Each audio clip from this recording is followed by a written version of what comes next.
Старик принес своего пса на усыпление, потому что не имел денег, чтобы спасти питомца.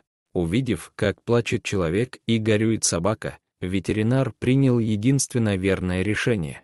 Говорят, не в деньгах счастье, но иногда именно деньги решают нашу судьбу. У пожилого мужчины не было и копейки лишней, когда врачи выставили счет за жизнь его четвероногого друга. В кабинете у ветеринара было тихо. Врач смотрел на пару, дворнягу, лежащую на столе, и старика, склонившего над ней голову и рассеянно поглаживающего питомца за ухом. Было слышно лишь тяжелое дыхание собаки и человеческие всхлипы.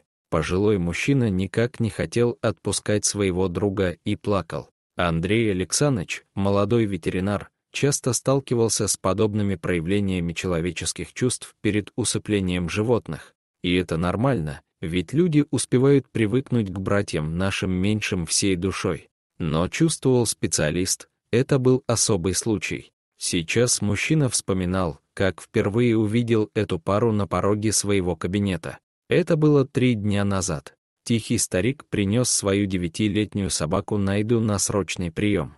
Животное вот уже 2 дня не вставало на ноги, и пожилой посетитель был всерьез обеспокоен этим. Как пояснил мужчина, кроме Найды у него никого нет. Андрей Александрович провел осмотр. Действительно, у собаки была серьезная инфекция. Ей было необходимо срочное дорогостоящее лечение.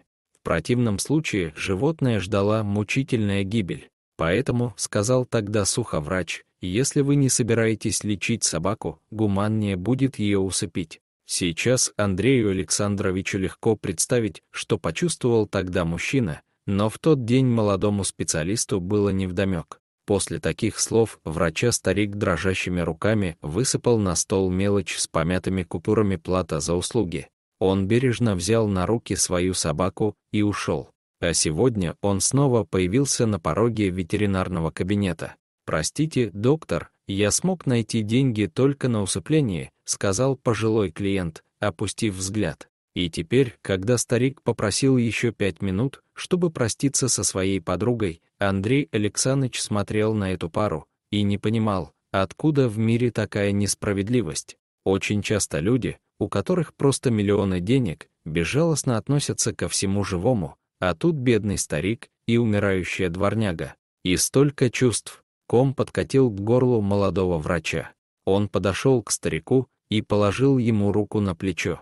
«Я вылечу», — срывающимся голосом сказал он. «Я за свой счет вылечу вашу Найду. Она же не старушка пока. Еще побегает». Ветеринар лишь почувствовал, как под его рукой затряслись плечи пожилого мужчины в беззвучных рыданиях. Через неделю Найда уже стояла крепко на ногах. Капельницы и грамотный уход сделали свое дело. Молодой доктор чувствовал себя счастливым. Может, он и сделал маленькое дело для несчастного старика и беспородной собаки, но на самом деле это был великой и доброй души поступок. Дорогие зрители, подписывайтесь на канал, ставьте лайки, пишите комментарии. До новых встреч!